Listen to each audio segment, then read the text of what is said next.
예배는 개념이다. 네이버 검색창에서 검색하세요.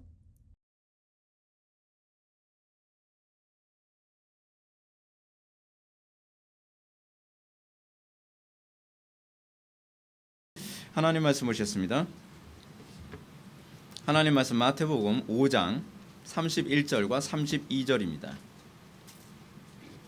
하나님 말씀은 마태복음 5장 31절과 32절 말씀, 신약성경 6페이지입니다. 신약성경 6페이지 마태복음 5장 31절과 32절 말씀 찾으셨으면 제가 봉독하겠습니다. 또 일러스되 누구든지 아내를 버리려거든 이혼 증서를 줄 것이라 하였나니 나는 너희에게 이르노니 누구든지 음행한 이유 없이 아내를 버리면 이는 그로 간음하게 함이요 또 누구든지 버림받은 여자에게 장가드는 자도 간음함이니라. 아멘. 시간은 산상수훈 21번째 강의가 되겠습니다. 결혼과 이혼의 문제라는 제목으로 하나님 말씀 증거하도록 하겠습니다. 결혼과 이혼의 문제. 우리 주님은 내 이웃을 내 몸처럼 사랑하라 라고 우리들에게 가르치셨습니다. 근데 하나님이 이렇게 자기 몸을 이웃을 내 몸처럼 사랑하라 라고 가르치시면서 자기 몸으로 가장 구체적인 현실적인 대상을 주셨는데요, 그 배우자입니다. 배우자는 몸으로 주신 존재입니다. 창세기에 보게 되면 창세기 창조 가운데 가정을 창조하신 다음에 나타나신 하나님의 선언을 보면 이렇습니다. 이러므로 남자가 부모를 떠나 그의 아내와 합하여 둘이 한 몸을 이룰지로다 라고 합니다. 남자와 여자, 그러니까 부부관계는 태생부터 한 몸에서 시작을 합니다. 남자에게서 갈비뼈로 그 몸에서 여자를 창조하셨습니다. 그러니까 시작부터 남자와 여자는 한 몸이었고, 그리고 결혼을 통하여서 다시 한 몸을 이루게 하시는 것이 하나님께서 우리에게 주신 가정이라는 제도입니다. 그래서 성경은 내 아내를 내 몸처럼 사랑하라 라고 가르치고 있습니다. 그것은 소위 내 이웃을 내 몸처럼 사랑하라 라고 하는 실제적인 실천 방법으로서 주신 대상입니다. 사실은 여러분 그렇지 않나요? 이웃은 내 몸처럼 사랑할 수 있을 것 같죠? 근데 내 아내를 내 몸처럼 사랑하기는 힘든 사람들이 굉장히 많이 있어요. 더 가까운데, 그렇죠? 근데 더 가깝기 때문에 내 몸처럼 사랑하기가 힘든 겁니다.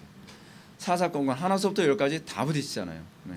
양치질하는 방식도 다르고, 뭐 밥 먹는 방식도 다르고, 좋아하는 음식 메뉴도 다르고, 뭐 하나서부터 열까지 다 부딪히는 거예요. 적어도 이웃 중에서 부딪히면 그냥 같이 밥 안 먹으면 그만이고, 저 사람이 양치질을 뭐 집에서 하니까 뭐 나하고 뭐 부딪힐 일 없고, 그러니까 별로 부딪힐 일이 없잖아요. 근데 배우자는 그렇지가 않아요. 배우자는 하나서부터 열까지 다 부딪히는데 그런 가운데서 사랑하라. 그래서 제가 여러분한테 말씀드립니다. 여러분들의 아내를 내 몸처럼 사랑하십시오. 그러면 어떤 사람이라도 사랑할 수 있을지도 모릅니다. 이건 약간 극단적으로 들릴 수도 있는데, 아니 그냥 그렇다는 얘기예요. 여기서 너무 의미를 찾지는 않았으면 좋겠어요. 그냥 부분적으로만 좀 생각을 하세요. 자, 여기서 우리가 부부관계는 자기 몸처럼 사랑할 대상이면서 또 둘이 나뉘어 있다는 것은 또한 우리 몸이 찢긴다는 것을 의미합니다. 그래서 여러분, 부부가 이혼을 했을 때의 이 충격을 제가 어떤 기사에서 봤던 것 같은데, 3톤 트럭에 이렇게 들이받치는 것과 거의 같은 충격이라고 얘기했던 것 같아요. 그만큼 소위 부부가 나누어지는 것은 자기 몸이 찢기는 행위라고 하는 것을 성경은 우리에게 분명히 가르치고 있습니다. 아무튼 하나님께서 부부라는 관계로서 남자와 여자를 짝지어 주신 이유는 바로 둘이 한 몸을 이루게 하는 데 있습니다. 그래서 이웃을 자기 자신의 몸처럼 사랑하도록 주신 1차적인 대상으로 주는 배우자를 주셨습니다. 실제로 우리는 배우자를 내 몸처럼 사랑함으로써 이웃을 내 몸처럼 사랑할 수 있는 원리를 터득하게 돼요. 실제로는요. 그래서 우리는 이웃을 내 몸처럼 사랑하기 전에 가까운 내 아내 또는 내 배우자, 내 남편을 내 몸처럼 사랑하는 법을 우리는 터득해야만 합니다. 그래서 이 관점에서 본다면 남편들에게 아내를 내 몸처럼 사랑하라라고 하는 이 명령은 사실은 아내에게도 역할이 동일하게 되는 것이기도 합니다. 왜냐하면 아내에게 있어서 남편은 가장 가까운 이웃 중에 한 명이기 때문에 그런 것이죠. 그러나 인간의 타락은 하나님의 창조하신 피조물 세계의 전적인 왜곡과 그로 인한 파괴를 가져왔습니다. 이런 왜곡과 파괴의 문제는 결혼이라고 하는 울타리 안에서 유독 선명하게 나타납니다. 여러분, 가정 파괴가 왜 위험하냐면 가정 파괴야말로 하나님께서 내 이웃을 내 몸처럼 사랑하라고 하는 가장 기초 단위부터 깨뜨려 버리는 거예요. 이게 얼마나 무서운 겁니까? 요즘처럼 문화 막시즘이 온 세상을 뒤흔들어 놓고 있는 시대에 결혼의 왜곡과 파괴는 하나님의 창조 세계를 근본부터 무너뜨리는 것입니다. 우리가 잘 알고 있는 것처럼 가정은 공동체의 가장 근본적인 세포를 이룹니다. 국가의 가장 근본적인 세포입니다. 가정이 파괴되어지면 교회만 파괴되는 것이 아니라 사회 전체가 다 파괴되어지게 되어 있습니다. 그래서 교회는 가정에 관심을 많이 가져야만 합니다. 교회는 그 가정이 하나님의 말씀대로 세워지도록 끊임없이 가르치고 섬기며 그리고 무엇이 참된 성경적인 가정인지를 가르쳐야만 합니다. 이것을 가르치지 않으면 교회는 교회로서의 모습이 나타나지 않습니다. 여러분, 사람이 건강하려면 여러분 어떻게 합니까? 우리는 세포 하나하나에 관심을 많이 가져야 되겠죠. 세포가 다 무너진 상태에서 몸이 건강할 수는 없습니다. 교회가 건강하는 건요, 많이 모인다고 건강해지는 게 아닙니다. 뭔가 프로그램이 잘 돌아간다고 해서 건강한 교회는 아닙니다. 가정이 건강하게 돌아가야 돼요. 가정이 하나님의 말씀대로 단단하게 서야 그 교회가 크든 작든 건강한 교회가 되는 것입니다. 자, 오늘 본문 말씀 봅시다. 오늘 본문 말씀 보게 되면 또 일렀을 때 누구든지 아내를 버리려거든 이혼 증서를 줄 것이라 하였으나 나는 너희에게 이르노니 누구든지 음행한 이유 없이 아내를 버리면 이는 그로 간음하게 하며 또 누구든지 버림받은 여자에게 장가드는 자도 간음함이니라 라고 가르치고 있습니다.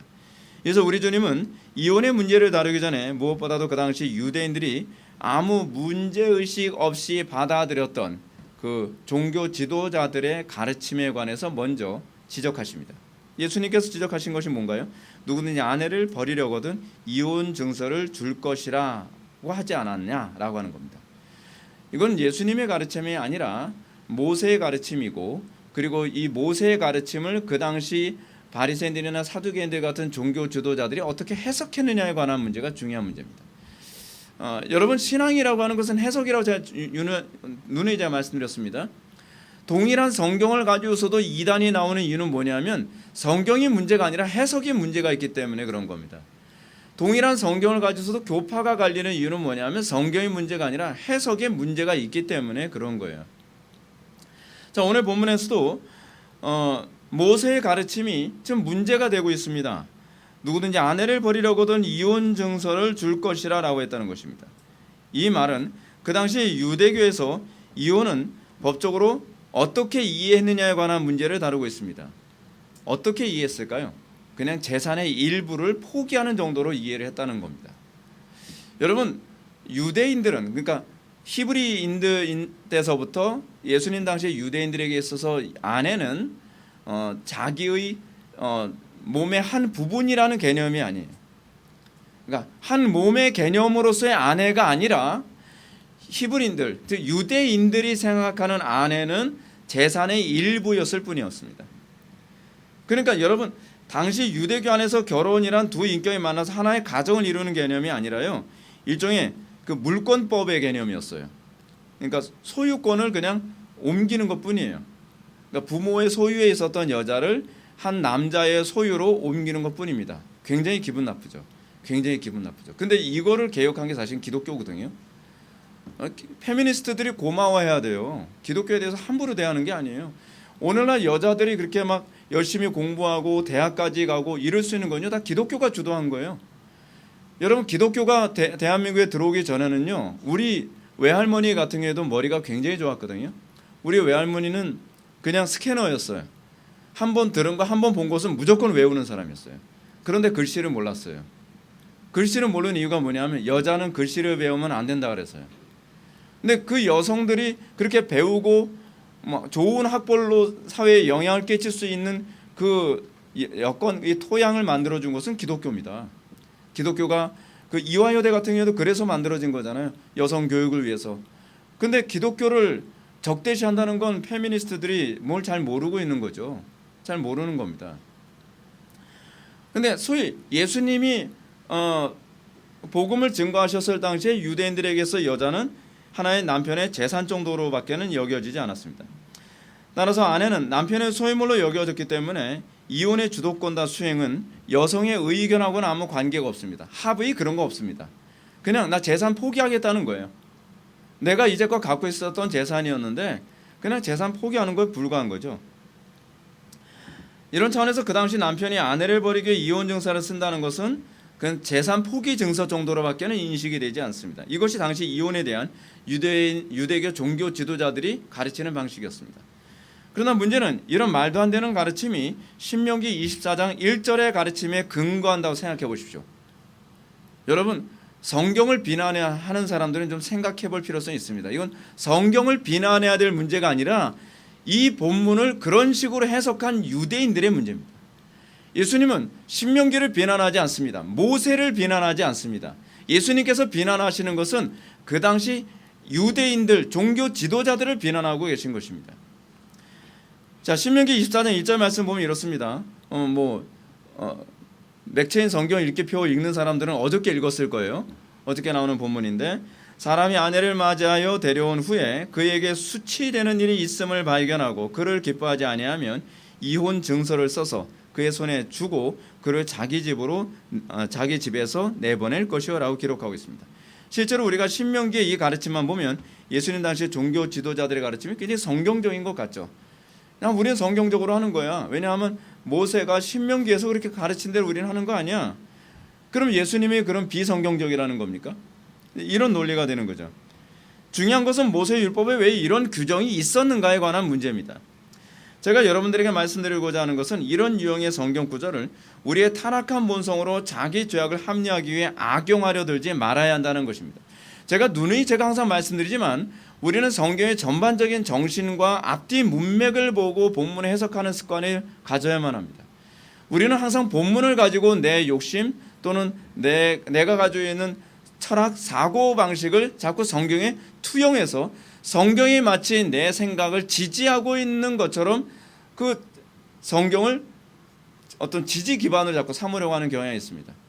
여러분들이 정말 신앙생활 제대로 하려면 여러분들이 바뀌어야 되는 것이 뭐냐면 성경으로 여러분들의 생각을 지지받으려 하지 마시고 여러분들의 생각을 성경에 맞추는 법을 배워야만 합니다. 이건 여러분들이 설교를 들을 때도 동일한 태도를 견지해야만 합니다. 설교를 들을 때 어떻습니까? 우리는 자꾸 어떤 설교를 찾죠? 요즘 그 웹서핑을 하면서 유튜브 서핑을 하면서 우리는 어떻습니까? 그래, 어떤 목사님이 내 생각을 지지해 주지? 어떤 목사님이 내가 원하는 얘기를 잘해주지? 어떤 목사님이 나의 가령기를 잘 긁어주지? 그럼 점점 더 강팍해집니다, 여러분. 설교는 즐기는 게 아닙니다. 설교는 감상하는 것이 아닙니다. 하나님의 말씀은 지적인 유흥을 위해서 읽는 것도 아닙니다. 가장 사악하게, 가장 음란하게 책을 읽는 방식이 뭐냐면 내 지적인 욕구를 채우기 위해서 읽는 거예요. 가장 적절한 독서법은 내가 어떻게 살 것인가에 대한 고민에 의해서 독서를 하는 거예요. 여러분, 우리나라에 나타나는 수많은 사람들의 문제가 뭔지 아십니까? 소위 저는 개인적으로 제가 공개적으로 말씀드린다고 한다면 저는 우리나라 좌파들 되게 싫어합니다. 좌파들을 싫어하는 이유가 뭐냐면 살기 위해서 책을 읽는 사람이 아니라 아는 체 하기 위해서 또는 지적인 것을 통해 남을 공격하기 위해서 책을 읽는 사람들이 너무 많기 때문에 그렇습니다. 만약에 오늘 우리가 이제 살펴봤던 것처럼 여러분, 제가 레이몽 아롱의 말을 좀 오늘 말씀드렸잖아요. 정직하고 머리 좋은 사람은 절대로 좌파가 될 수 없다. 정직한 좌파는 머리가 나쁘고 머리가 좋은 좌파는 정직하지 않다. 머리 좋은 좌파들의 문제가 뭐냐면 거기에 있어요. 무엇이 잘못됐고 무엇이 비합리적이고 어떻게 이것이 모순이 일어나고 있다는 것을 아는데 눈을 감아버린다는 데 있어요. 근데 여러분, 그것이 우리들 기독교인들에게서 많이 나타난다는 거 알고 계십니까? 설교를 들으면서 여러분들 어때요? 예수님이 말씀하시잖아요. 마태복음 13장에서 선지자 이사야의 말을 인용하면서 저희는 듣기에 둔하고 보기에 눈을 감았도다. 자기가 듣고 싶지 않은 말이 있으면 귀를 막아버려요. 자기가 보고 싶지 않은 부분이 있으면 눈을 감아버려요. 그래서 배나 지옥 자식 되죠. 아무리 들으면 뭐합니까? 듣고 싶은 것만 듣는데, 아무리 보면 뭐합니까? 보고 싶은 것만 보는데요. 기독교는요, 현실을 직시하는 거예요. 복음은 여러분들이 어떤 죄인인지를 직시하게 만들어요. 여러분들이 얼마나 무능한 존재인지, 여러분들이 얼마나 목이 곧은 백성인지 그걸 직시하게 만들어요. 근데 여러분 어떻습니까? 여러분들 설교 통해서 여러분들의 자존심을 세우기 원치 않나요? 아, 나 신앙 좋은 사람이야 라고 하는 것을 김 목사가 얘기해 주길 원치 않나요? 여러분들은 설교를 들으면서 그래도 나는 그래도 하나님 앞에서 괜찮은 존재야 라고 김 목사가 설교를 통해서 입증해 주길 바라지 않나요? 여러분들이 그렇게 설교를 듣는다고 한다면 여러분들은 여러분들이 가려운 길을 긁어주는 사람들 찾아 돌아다니면서 배나 지옥 자식 될 수밖에 없습니다. 설교자가 해줘야 되는 일은 여러분들의 가려운 길을 긁어주는 것이 아닙니다. 여러분들이 듣고 싶은 얘기를 들려주는 사람들이 아닙니다. 근데 문제는 뭐냐면 그 당시 종교 지도자들은 성경을 그런 식으로 해석을 했습니다. 바리새인들, 사두개인들, 율법사들, 신학적으로 공부 많이 한 사람들이죠. 근데 그 사람들은 회중들이 듣고 싶어하는 얘기, 회중들이 정말 회중들에게 인기 끌 수 있는 얘기를 찾아서 사람들에게 얘기하기 좋아했죠. 야, 못 들어본 얘기인데, 야, 기가 막힌 얘기인데, 아 그래 내가 듣고 싶어 했던 얘기인데, 그런 얘기를 통해서 사람들에게 존경을 받고 박수를 받고 그리고 지나가면 사람들의 인사를 받는 것으로 기분 좋아했던 거죠. 오늘날 사람들이 큐티를 하는 이유도 그런 방식으로 큐티하는 것 아닙니까? 큐티하면서 여러분들이 원하는 게 뭡니까? 성경이 뭐라고 나에게 가르치느냐가 아니라 내가 원하는 성경 구절이 어디에 박혀 있느냐를 찾고 있잖아요. 바로 앞절에서는 나를 책망하고 있는 구절을 보면서 그 다음 구절에 내가 원하는 구절이 나오면 바로 앞절은 곧바로 잊어버리죠. 아니 무슨 얘기했는지조차도 기억조차도 못하죠.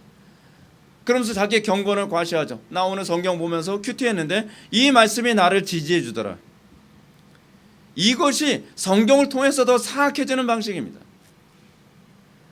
사탄도 성경을 인용해서 예수님을 미혹하지 않았나요? 여러분 성경은요, 성경님만 인용하는 것이 아니라 마귀도 인용을 해요.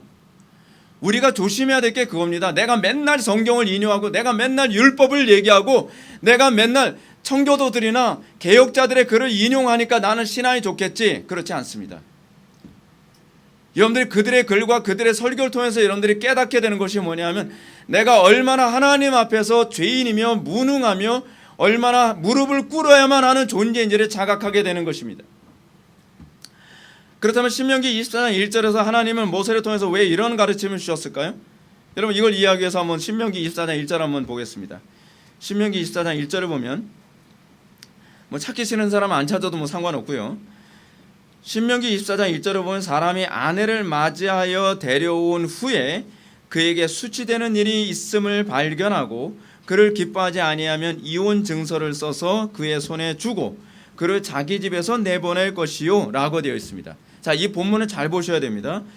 문제가 되는 구절이 뭐냐면 해석의 구절이 이거예요. 사람이 아내를 취하여 데려온 후에 그에게, 그러니까 그녀죠, 그녀에게 수치되는 일을 발견했다라는 것입니다. 근데 이제 여기서 이제 문제가 뭐냐면 자기가 아내로 데려온 그 여자에게서 수치됨이라고 하는 부분이 뭐냐라는 거예요. 수치됨. 이 수치됨이라고 하는 부분은 해석이 필요한 부분이잖아요. 수치됨을 과연 뭐라고 해석할 것인가? 이 부분에 관해서 유대 랍비파 중에 하나인 그 힐렐이라고 하는 학파가 있습니다. 힐렐 학파. 힐렐의 학파는 이걸 어떻게 해석을 했냐면 남편을 기쁘게 하지 못하는 모든 이유라고 해석을 했습니다. 근데 샴마이 학파라고 하는 또 다른 학파가 있거든요. 샴마이 학파는 이 부분을 뭐라 했냐면 간음으로 이해를 했어요. 과연 남편을 여러분들은 어떤 해석이 옳을 거라고 생각을 합니까? 간음으로 해석하는 것이 더 적절하다고 여러분 생각되지 않나요? 근데 간음으로 해석할 수가 없어요. 이 본문은요. 왜냐하면 율법에 의해서 간음은요 그냥 사형이에요. 내버리는 문제가 아니라 그냥 사형이란 말이에요. 그렇기 때문에 이 부분을 간음으로 해석할 수가 없어요. 그러면 여러분 그럼 힐렐 학파의 해석을 받아들일 만하겠죠. 힐렐 학파의 해석이 무엇입니까? 남자를 기쁘게 하지 못하는 이유. 뭐 이슬람하고 무슨 차이가 있나요? 그렇죠? 그리고 예수님 당시 유대인들은 자기 아내에게 실증을 느끼거나 다른 여인에게 마음이 끌리게 됐을 때 이유를 만들어요. 오늘 왜 음식 맛이 이 모양이야? 부터 시작해서 이 여자가 마음에 안 드는 이유를 자꾸 만드는 거예요. 꼬투리를 잡는 거죠. 그리고 난 다음에 어떻게 해요? 아무래도 안 되겠어. 난 너하고 같이 못 살겠어. 이유는 첫째, 너는 음식을 잘 못해. 둘째, 너는 걸음걸이가 마음에 안 들어. 셋째, 너는 옷 스타일이 내 스타일이 아니야. 뭐 여러 가지로 막 갖다 붙이는 거지. 막 갖다 붙이는 거예요. 마스크는 왜 그런 마스크 사용해? 뭐 이런 거. 여러 가지로 막 이제 갖다 붙이는 거예요. 그래서 내다 버리는 거죠. 이혼 증서를 써서요. 이슬람은 이혼 증서 안 써줍니다. 그냥 코를 잘라 버리든지 그래요. 그래서 여러분 그 타임즈에 코 잘린 여자가 그 타임즈 그 표지 모델로 나온 적이 있었잖아요. 아내가 마음에 안 들다고 온 가족이 붙잡고 산에 올라와서 시어머니 뭐 시동생의 팔다리 붙잡고 남편이 코를 베버리는 사건. 여러분 얼마나 여러분 종교가 해석이 잘못되면 얼마나 위험한지 여러분 정말 두려워야만 합니다. 여러분 기독교가 좋은 종교라고 생각하시죠? 그럼 기독교가 바르게 성경을 바르게 해석할 때라야만 좋은 종교입니다. 성경을 잘못 해석하면요 이단이 속출하는 게 기독교입니다. 그렇다면 모세는 어째서 신명기에 이러한 허술한 가르침을 남겨놓았을까요? 성경은 페미니스트들이 주장하는 것처럼 남성 우월주의를 담고 있는 것이 아닙니다. 이 질문이 바로 마태복음 19장에 나옵니다. 바리새인들은 예수님을 시험하기 위해서 자기들의 해석하기 아주 좋은 아주 까다로운 질문을 던지죠. 바리새인들이 예수께 나와 그를 시험하여 이르되 사람이 어떤 이유가 있으면 그 아내를 버린 것이 옳으니까. 아니 전제가 뭐죠? 버릴 수 있는 것을 전제로 얘기하는 거죠. 그러니까 무슨 얘기냐면 남편을 그러니까 기쁘게 하지 못하는 이유를 어떤 것으로 해야지 버리는 것이 정당합니까? 라는 얘기가 되는 거죠. 그렇죠? 그러니까 주님이 이렇게 말씀하십니다. 하나님이 짝지어 주신 것을 사람이 나누지 못할지니라. 이유 어쨌든 남편을 기쁘게 하든 기쁘게 하지 않든 이혼할 근거는 되지 못해 라고 얘기하는 거죠. 그러자 이 사람들이 반박을 합니다. 뭐라고 반박하는? 그럼 당신은 모세의 가르침을 반박하는 거 아닙니까? 모세의 가르침을 부정하는 거예요. 그러면 어찌하여 모세는 이혼 증서를 주어 버리라 하였나이까? 라고 마치 그 안티 모세인 것처럼 예수님을 몰아붙이기 시작을 하죠. 신명기의 말씀 가지고 얘기하는 겁니다. 그러니까 주님은 이렇게 반박합니다. 모세가 너희 마음의 완악함 때문에 아내 버림을 허락하였거니와 본래는 그렇지 아니하니라. 너희의 완악함이라고 하는 부분은 무엇일까요? 성경을 자기 방식대로 해석을 하는 자기의 유익대로 또는 자기 힘이 있는 성경 해석할 수 있는 권위를 가지고 있는 방식대로 성경을 해석하는 것. 이것이 완악한 거죠. 여러분 완악한 게 무엇입니까? 큐티하면서 자기 멋대로 성경 해석하는 것만큼 완악한 게 어디 있습니까? 여러분 완악한 건요 누굴 죽여야 완악한 것이 아니고 간음해야 완악한 것이 아닙니다. 진짜 완악한 것은요 하나님의 말씀을 자기가 하나님 말씀을 해석할 수 있는 권한을 가지고 있다는 이유 하나만으로 자기의 권력 삼아 성경을 지멋대로 해석하는 것만큼 완악한 게 없습니다. 자, 제가 이렇게 말씀드리면 여러분들은 이런 의문을 품을 수 있습니다. 그것은 뭐냐면 우리 주님의 말씀 의도를 잘 이해하지 못하면 이렇게 하는 거죠. 여기서 모세가 너희 마음의 완악함 때문에 아내의 버림을 허락하지 아니하였나이까 하는 이 말은 적극적인 하나님의 의도가 아니라는 겁니다. 사람들은 이제 그렇게 얘기하기 시작하는 거죠. 예수님의 답변은 전능하신 하나님이 히브리인들의 악함 때문에 다른 악을 허용하신다는 겁니까? 라고 반박할 수 있는 문제죠. 아니 전능하신 하나님이 어떻게 다른 악을 허락할 수 있어요? 어떻게 이렇게 상황이 그 사람들이 악하니까 그 사람들 편의에 맞추는 이런 성경 구조를 이렇게 만들어도 되는 건가요? 여러분들 이렇게 얘기할 수 있는 것 아닌가요? 근데 이것은요 하나님의 의도이기보다는 먼저 염두에 둡시다. 모세가 목회를 위한 의도였습니다. 이 부분을 먼저 염두에 둬야 돼요. 그래야 이 문제가 풀립니다. 이것은 모세가 당시 여인들을 보호하기 위해 하나님의 율법을 소극적으로 해석하고 적용하는 가르침입니다. 다시 말해서 이건 복음적 관점이 아니라 모세의 목회적 율법의 관점이에요. 이걸 염두에 두셔야 돼요. 그렇다면 모세는 왜 율법을 이런 식으로 적용하여 가르칠 것일까요? 그 이유는 히브리인 남성들이 다른 여인과 같이 간음하기 위해 억지로 내쫓았을 때 그 쫓겨난 여인이 간음한 것을 오해하게 될 가능성이 많았기 때문이죠. 자, 그럼 아까 하던 얘기 들어갈까요? 남자를 기쁘게 하지 못하는 것, 그것이 율법에서 죄라는 얘기가 아니에요. 그죠? 남자를 기쁘게 하지 못하기 때문에 아내를 내버리는 일이 흔했기 때문에 그 이전에 뭐라고요? 다른 여러 가지 명분을 붙였어요. 어떻게 붙였냐면 그냥 억울하게 이 여자 간음해서 내버리는 거다라고 이런 식으로 이 명분을 만들었단 말이에요. 그러면 어떻게 되죠? 이 여자 내버리면 어떻게 돼요? 돌에 맞아 죽는 거예요. 근데 모세 입장에서는 이 여자들의 생명을 지켜줘야 돼요. 율법을 자기 멋대로 해석해야 하는데 율법은 선한데요. 문제는 뭐냐면 여자에게 자꾸 누명을 씌우고 있다는 것이 문제인 거예요. 누명을. 근데 모세가 정확하게 간파한 거죠. 간음하기 때문이 아니라 니네들을 기쁘게 하지 않기 때문에 여자를 버리는 거잖아 라고 모세가 간파해서 얘기하는 거예요. 근데 그렇게 너희들이 원치 않아서 너희들이 이 여자를 기뻐하지 않아서 내버린다고 할 경우에는 너희들이 이혼증서 써서 내버려라. 그렇게 해서 어떻게 해요? 여자의 생명을 지켜주려고 하는 율법의 또 다른 정신이 소급 적용이 된 거죠. 네. 지금 본문에서 그걸 얘기하고 있는 것입니다. 자, 그러나 우리는 여기서 여전히 하나님의 절대적인 명령이 사람들의 악함의 정도에 따라서 그 수위가 조절될 수 있다는 주장을 또 납득하기 어렵습니다. 우리는 이 부분을 또한 어떻게 이해해야만 합니까? 그것은 복음이 율법의 완성이라는 개념에서 또한 이해해야만 합니다. 이 본문이 이해하기 쉬운 본문이 아닙니다. 복음을 통해서 사람들의 마음을 완전히 변화시키기 전에는 아무리 좋은 가르침이라 하더라도 절대로 좋게 쓰여지지 않는다는 것을 기억해야 된다는 겁니다. 여러분, 기독교의 전제는 뭔지 아십니까? 가르침이 아닙니다. 변화입니다. 변화돼야 비로소 그 가르침이 제 효력을 발휘합니다. 유대인들의 문제가 뭔지 아십니까? 경전 자체는 탁월한데 경전을 자기의 방식대로 타락한 본성대로 해석한다는 것이 문제입니다. 그래서 예수님이 오셔서 소위 복음 안에 하나님을 마음을 다하고 뜻을 다하고 목숨을 다하고 힘을 다하여 사랑하고 이웃을 내 몸처럼 사랑하는 자들이 율법을 만나게 되면 율법에 대한 해석이 달라지기 시작을 해요. 왜냐하면 관점이거든요. 여러분 신학 배웠다고 해서 여러분 천사 되는 거 아닙니다. 목사를 했다고 해서 여러분 천사 되는 거 아닙니다. 여러분들이 교리서적 많이 안다고 해서 여러분들이 경건해지는 거 아닙니다. 여러분들이 경건해지려면 마음이 바뀌어야만 합니다. 여기엔 하나님의 잘못이 없습니다. 율법이 문제가 아니고요. 또 교리가 문제가 아닙니다. 오늘날 여러분 그렇잖아요. 교리 그토록 많이 안다고 하는 사람들이 왜 저 모양이야? 아니 교리가 문제가 아니라니까요. 교리를 악용하는 사람들이 문제예요. 우리는 간혹가다 그러잖아요.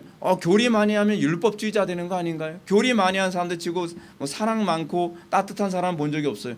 그건 교리 때문이 아니라 교리를 사랑으로 볼 줄 모르는 그들의 문제예요. 우리는 율법에 대해서 상당히 또 오해하는 경향이 있죠. 율법이 뭐라고요?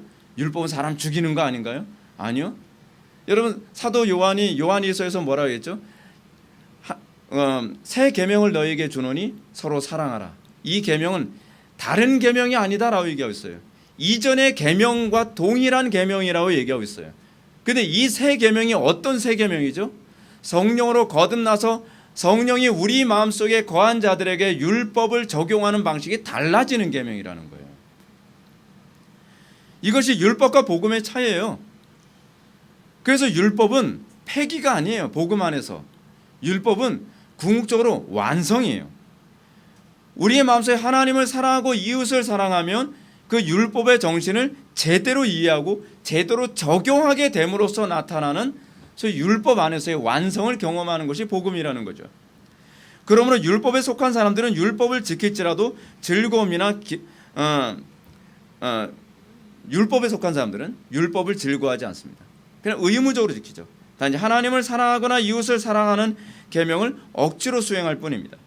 여기에 사랑으로서 취해야 될 행동은 있지만 사랑의 정신과 생명은 없습니다. 율법을 지키는 것은 사랑의 행동입니다. 근데 거기는 사랑의 정신이 없어요. 가늠한 사람을 현장에서 돌에 때려 죽여라? 그것은 이웃 사랑을 위한 것이기도 해요. 근데 거기엔 사랑이 없다면 그것은 죄가 되는 거죠. 문제는 여러분들 율법을 지키냐 지키지 않느냐의 문제 이전이에요. 이런 태도는 여러분 마태복음 7장에서 고르반에 관한 얘기가 나오잖아요. 고르반.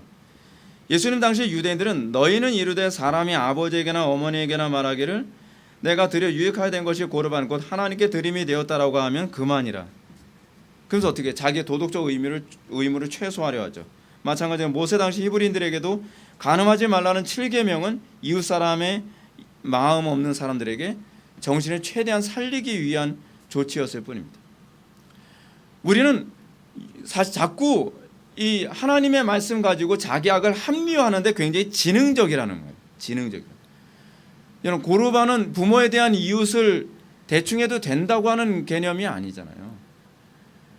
근데 우리는 하나님께 대한 사랑을 한다는 명분하에 이웃에게 대한 내 사랑을 덜할 수 있는 명분을 찾죠. 자, 예를 한번 들어볼게요. 여러분 어때요? 주의 성수 철저해야죠.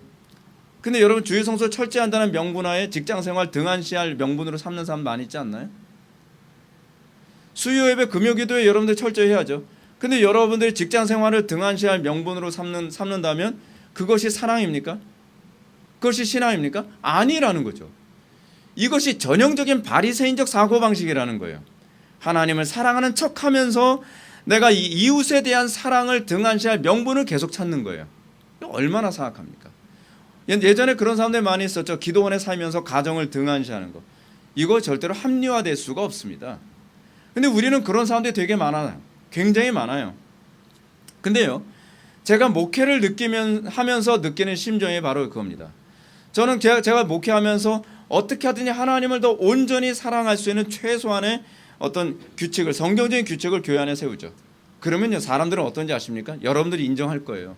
피해 나갈 수 있는 방법을 계속 찾아요. 명분을 얼마나 잘 찾는지 모릅니다. 그러니까 완전히 지능 싸움이에요. 지능 싸움. 요 부분을 하나 만들어주면 그 명분을 해서 또 요쪽으로 피해 나갈 명분을 또 찾고 또 요거를 또 막으려면 또 다른 명분을 자꾸 만들어요. 근데 여러분들 이유를 갖다 붙일 때 어떻습니까? 솔직히 담임 목사가 뭐라고 반박하지 못할 이유를 계속 찾잖아요. 계속 찾잖아요. 근데 목사가 몰라서 당하는 거 아니거든요. 아는데 그냥 당해주는 거예요. 왜냐하면 마음이 없다는 걸 아니까. 근데 문제는 뭐냐면 교회는요, 그런 사람들을 억지로 끌어들여서 채운다고 해서 교회가 되는 게 아니에요. 교회는 끊임없이 어떻습니까? 교회는 끊임없이 기준을 잡아주고 그 기준 안에서 기준에 가까워지도록 끊임없이 권면하고 설교하고 안 바뀌어도 참는 거죠. 계속 참아가면서 언젠가는 바뀌겠지. 그래서 기도하고 그리고 최소한의 권징을 수행을 해서 이 어느 정도 마지노선 선은 넘지 않도록 계속 유지해가면서 교회를 이끌어가는 겁니다. 그래서 그런 말 있잖아요. 목사똥은 개도 안 먹는다고요. 하도 참아서. 선생똥은 그 이빨이 안 들어가서 그 안 먹는잖아요. 개가요. 하도 참아야지 단단해져서. 근데 목사똥은 왜 안 먹는데? 너무 쿠려서. 하도 참아가지고.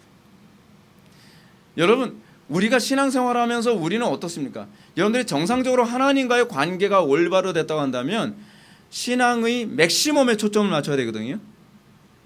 근데 오늘날 기독교인들을 제가 가만히 보면 신앙의 미니멈, 최소한 내 신앙생활에서 더 이상 손대지 않을 수 있는 최소한의 잔소리를 듣지 않을 수 있는 최소한까지의 의무만을 수행하려고 하죠. 근데 저는 그렇지 않아요.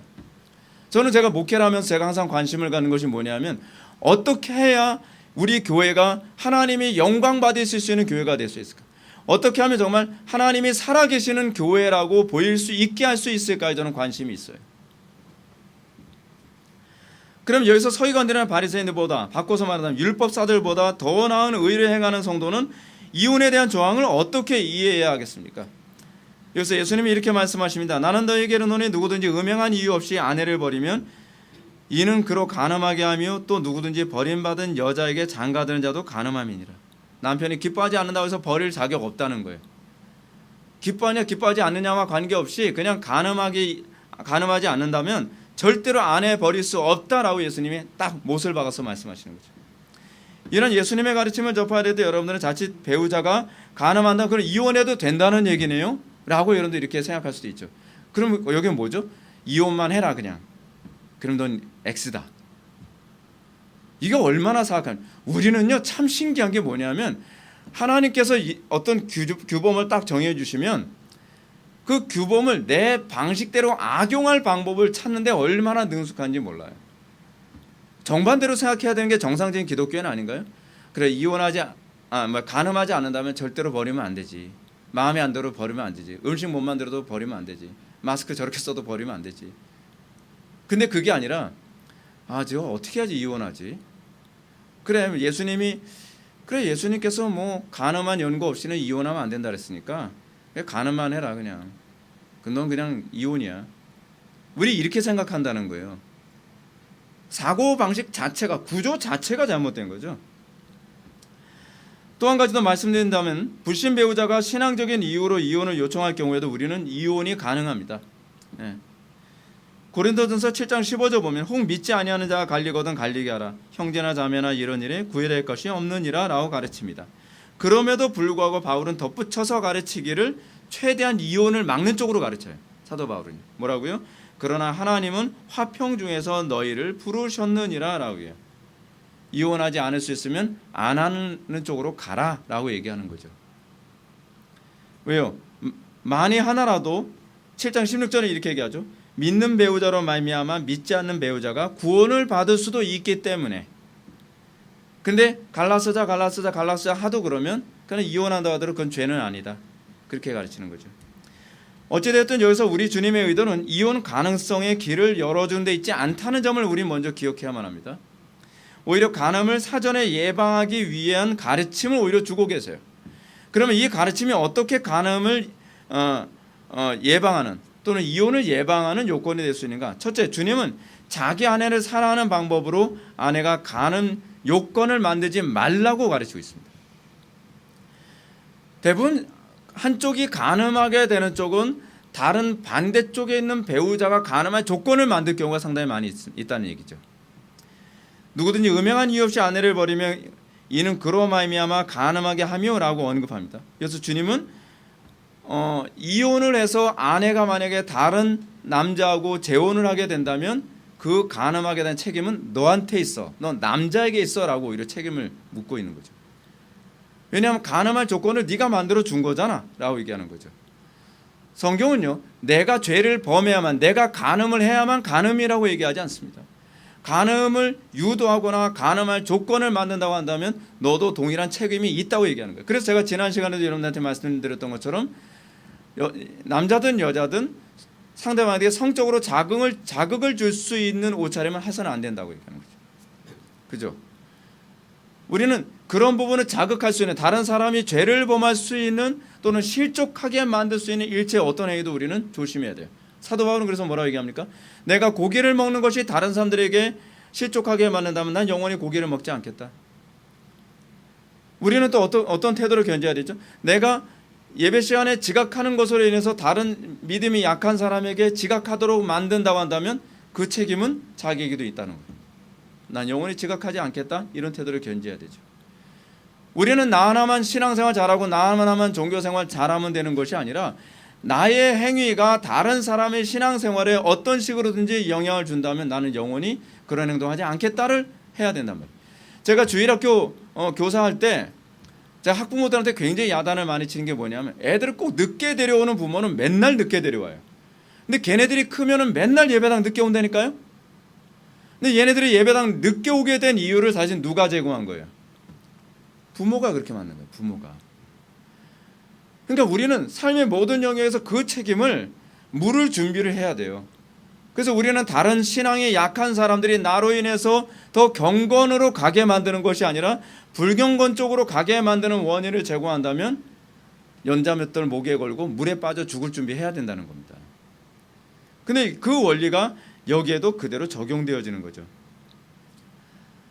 양편의 배우자는 다른 한편의 배우자가 간음에 빠지지 않도록 항상 중요한 역할을 최선을 다해야만 합니다. 그래서 고린도전서 7장 2절부터 5절 말씀 보면 그렇잖아요.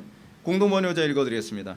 음행이 성행하고 있으니 남자는 각각 자기 아내를 가지고 여자는 각각 자기 남편을 가지도록 하십시오. 남편은 아내에게 남편으로서 할 일을 다하고 아내도 그와 같이 남편에게 아내로서 할 일을 다하십시오.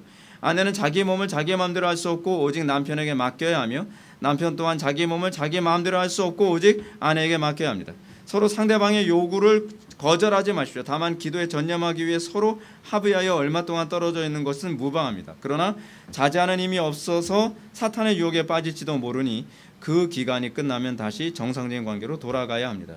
뭘 얘기하는 거죠? 남편과 아내의 관계 안에서 서로가 서로에게 다른 이성에게 미혹에 빠지지 않도록 의무를 다하라는 겁니다. 이거는 잠자리에 관한 얘기만으로 한정하지 마십시오. 삶의 모든 영역에서 한쪽 배우자는 다른 쪽 배우자에게 정말 자긍심이 느낄 수 있는, 나는 이 사람과 결혼한 것에 대해서 정말 자긍심을 느끼고 부럽지 않아 라고 하는 어떤 역할을 최선을 다해야 돼요. 우리는 자기 자신이 남편으로서 또는 아내로서 역할을 다하지 않으면서 왜 딴 사람 쳐다봐? 그거 별로 적절하지 않습니다. 쳐다보지 않도록 만드는 역할을 부부가 양쪽이 서로 해줘야 합니다. 근데 여러분, 그렇게 함으로써 부부는요 서로 굉장히 윈윈하게 됩니다. 실력도 늘죠. 그리고 자기 관리도 굉장히 잘하게 되죠. 근데 우리가 이렇게 하지 아니함으로 배우자가 만약에 유혹에 넘어가게 됐을 때에 무조건 저 사람 간음했다라고 정죄할 문제가 아니라 자기 자신도 뒤돌아봐야 될 문제라고 성경은 가르치고 있는 겁니다. 결혼생활 그렇게 쉽고 간단한 문제 아닙니다. 두 번째로 이 가르침이 또 간음을 예방하는 명령이 된다는 명령이라는 점은 32절 하반부에 또 누구든지 버림받은 여자에게 장가드는 자도 간음함이라라고 하는 부분을 또 가르치고 있습니다. 문제는 뭐냐면 자기가 자기 아내를 버렸어요. 근데 버린 여자와 결혼하게 되면 그 남자도 간음한 게 되는 거잖아요. 그럼 그 남자가 간음하게 된 원인을 누가 제공했냐는 거예요. 이혼을 한 그 남자죠. 그러니까 이 남자는 간음을 2번 하게 만든 거예요. 여자가 간음하고 또 그 상대편 남편도 또 간음하게 만들므로써 어떻게 해요? 한 남자로 인해서 간음이 계속 이렇게 번지게 되는 거죠. 그래서 사도 바울은 뭐라고 얘기하냐 하면 이혼하고 난 다음에 만약에 갈라섰으면 그대로 지내든지 다시 그 남편과 화합하든지 하라. 이것은 예수 믿는 사람을 전제로 해서 얘기하는 겁니다. 그래서 재혼은 이혼보다 더 강력하게 금지됩니다. 왜냐하면 재혼의 가능성이 항상 이혼이 필연을 낳기 때문에 그렇습니다. 재혼을 자꾸 허용해주는 사회적 분위기가 굉장히 위험한 이유가 바로 거기에 있습니다. 재혼을 자꾸 허용해주면 어떻게 해요? 까짓거 뭐 재혼하면 되지 라고 하는 것이 이혼의 가능성을 명분을 자꾸 만든다는 겁니다. 대부분 그렇지 않나요? 다른 사람, 내가 이 남자 또는 이 여자하고 헤어져서 다른 남자 또는 다른 여자하고 살고 싶어서 이혼의 명분을 찾는 경우가 되게 많이 있잖아요. 실제로 유대인들이 여자를 버리는 이유도 거기에 있었고요. 그렇기 때문에 우리는 소위 재혼의 가능성을 오히려 최대한 좁히는 것이 성경적이에요. 재혼하지 말라는 것도 아닙니다. 재혼의 가능성에 관해서도 어느 정도 열려 있어요. 근데 재혼의 가능성을 굉장히 좁혀놔야만 이혼을 최소화시킬 수 있다는 거죠. 그래서 사도 바울은 뭐라고 해요? 아예 재혼하지 말든지 그렇지 않으면 다시 이혼했던 그 남자 또는 그 여자와 다시 재혼하든지 라고 가르치고 있습니다. 우리는 이런 주님의 가르침을 통해서 젊은 청년들이 결혼 배우자를 선택하는 데서 얼마나 신중해야 될지를 좀 알았으면 좋겠습니다. 우리는 요즘에 배우자 결정하는데 너무 경솔하잖아요. 문제가 뭡니까? 우리는 우리 안목으로 결코 자기에게 가장 이상적인 배우자가 누구인지 알 수 없다는 겁니다. 우리 안목은 항상 어떻습니까? 외모로 주로 보잖아요. 조건 많이 보죠. 어떻게 생겼어? 키가 커? 뭐 그렇지 않으면 잘생겼어?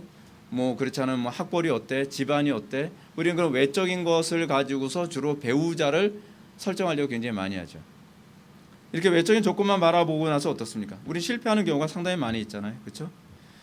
그렇다면 우리는 어떻게 배우자를 결정하는 데 신중해야 될까요? 첫째로 자신의 배우자가 같은 신앙을 가지고 있는 사람인지를 먼저 봐야만 합니다. 바울이 지적하는 것처럼 너희는 믿지 않는 자와 멍에를 매지 말라. 의와 불법이 어찌 함께하며 빛과 어둠이 어떻게 사귀며 그리스도와 벨리알이 어떻게 조화를 이루며 믿는 자와 믿지 않는 자가 어찌 상관하며 하나님의 성전과 우상이 어찌 일치되리요? 라고 가르치고 있습니다. 여기서 우리는 바울이 믿지 않는 자와 멍에를 함께하지 말라고 얘기합니다. 우리는 간혹가다 이렇게 생각합니다. 안 믿는 사람하고 결혼해서 뭐 전도하면 되지 않나요? 전도 그렇게 말처럼 잘 되면요 뭐가 걱정이겠습니까? 전도 안 되잖아요. 믿음이 모든 사람들의 것이 아니에요. 그 사람 믿음 갖게 한다고 해서 믿음이 쉽게 들어가질 않아요. 오히려 전도하겠다는 식으로 결혼해서 속 썩는 사람들이 더 많습니다. 왜냐하면 그 교만을 주님께서 꺾어주시기 위해 더 복음이 안 들어가게 하세요.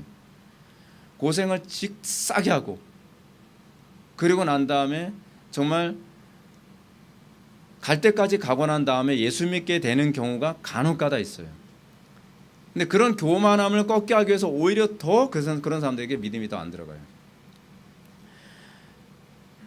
그리고 여기서 우리가 또 생각해 봐야 될 것이 뭐냐면 같은 믿음을 그러니까 기독교인이라 한다 할지라도 되도록이면은 신앙 고백이 일치하는 배우자를 선택하라는 겁니다. 여러분 신앙 고백 또는 신앙의 백그라운드가 다르면요 그것도 굉장히 견디기 힘듭니다. 적어도 이 사람이 여러분 교회를 다닌다고 해서 다 거듭나는 건 아니잖아요. 지금 성경이 여기서 얘기하는 1차적인 개념이 뭐냐면 신앙 고백을 얘기하는 거예요.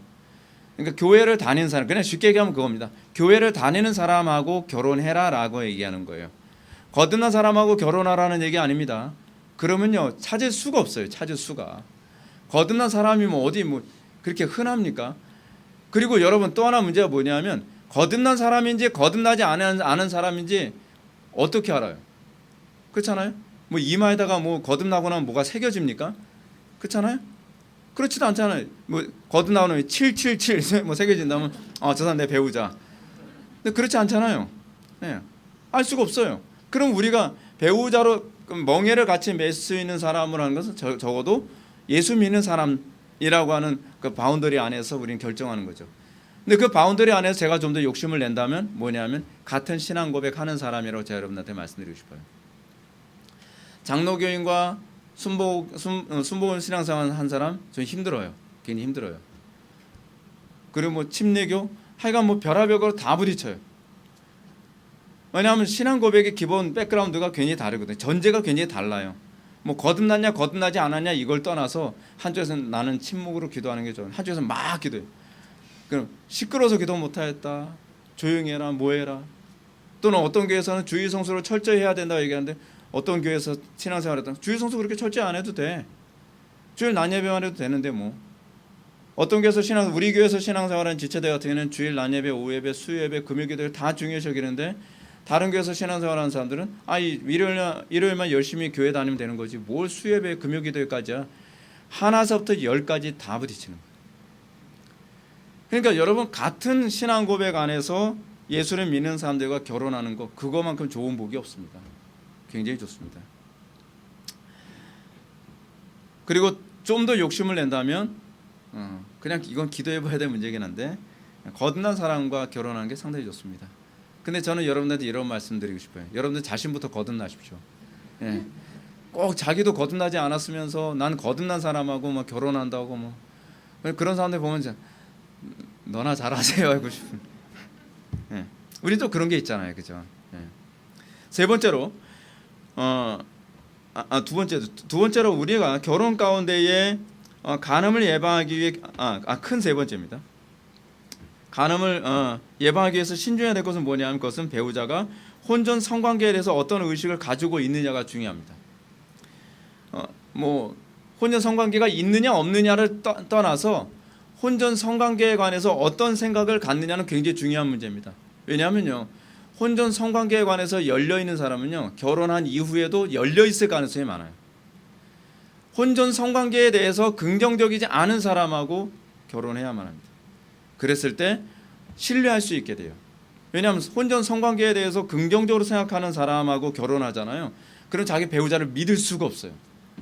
과연 이 사람이 바람을 안 핀다라고 뭐로 장담할 수 있지? 혼전 성관계에 대해서 긍정적으로 보는 사람이잖아. 그러니까 여러분들이 배우자를 결정할 때 혼전 성관계에 대해서 긍정적으로 생각하지 않는 사람과 결혼하는 것이 서로에 대한 신뢰관계에 있어서 굉장히 중요합니다. 마지막으로 우리는 배우자를 선택하는 데 있어서 최종적으로 제가 여러분한테 꼭 말씀드리고 싶은 건 이겁니다. 기도하고 결정하십시오. 여러분 우리는 어떤가요? 우리는 결혼할 때 자기 혼자 결정 안 하잖아요. 우리는 이렇게 합니다. 결혼하려고 하는 배우자를 데리고서 부모님께 데리고 가죠. 그래서 이 사람하고 결혼하기로 했습니다. 그럼 부모님께 오케이 승낙받고 난 다음에 결혼하잖아요. 근데 여러분, 하늘에 계신 우리 아버지께는 왜 우리는 그런 승낙을 구하지 않나요? 육신의 부모님한테는 그렇게 하는 게 예의라고 생각하면서 왜 하늘에 계시는 우리 아버지께는 그런 부분을 구하고 응답받고 가야 된다고 생각을 왜 안 하나요?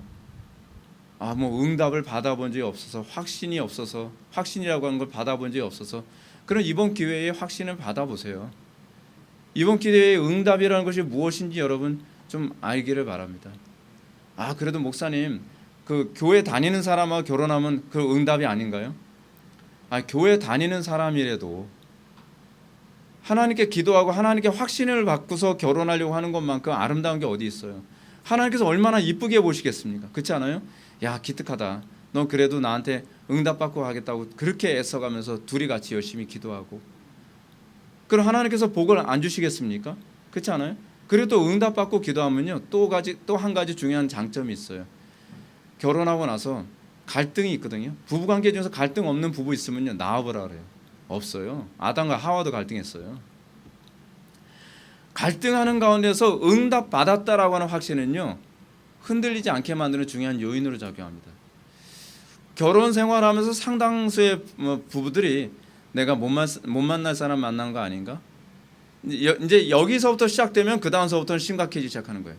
내가 만나서는 안 될 사람 만난 거라고 생각을 하면. 근데 아무리 극단적인 상황에 가도 하나님께서 짝져준 사람이야, 하나님께서 나한테 주신 배우자에게 난 확신을 해 라고 하고 나면 다 극복을 해요. 하나님께 기도해 가면서, 하나님께 은혜를 구해 가면서, 또는 돌파구를 성경적인 돌파구를 찾아가면서 극복하게 됩니다. 그러나 하나님께 확답을 받지 못한 상태에서 하게 되면요, 뿌리부터 흔들리게 돼요. 사랑하는 성도 여러분, 가정, 결혼 단순한 문제 아닙니다. 소꿉장난 아닙니다. 하나님께서 천지를 창조하시고 가장 아름답게 봤던 것 중에 하나는 뭐냐? 가정입니다. 그렇다면 우리는 이 가정에 대해서 신중해야 되고, 우리는 어떻게 가정을 이룰 것인가에 관한 문제, 어떻게 배우자를 결정할 것에 관한 문제, 또는 가정을 이미 이룬 사람들이 배우자를 어떤 식으로 대할 것인가를 우리는 신중하게 고민하고, 그리고 가정을 지켜내기 위해서 끊임없이 기도하고 몸부림칠 수 있기를 바랍니다. 기도하시겠습니다. 사랑이 많으신 하나님, 우리가 오늘 이 시간 결혼과 또 이혼, 재혼과 관련된 이런 문제들을 우리가 살펴보았습니다. 우리가 주님의 뜻 안에서 바른 가정을 이룰 수 있게 하여 주시고, 그 가정 안에서 하나님의 현존하심을 드러낼 수 있게 하여 주시며, 어디 가든지 우리가 복의 근원으로 살아갈 수 있도록 은혜 베풀어 주옵소서. 예수님의 거룩하신 이름으로 기도 올려옵나이다. 아멘.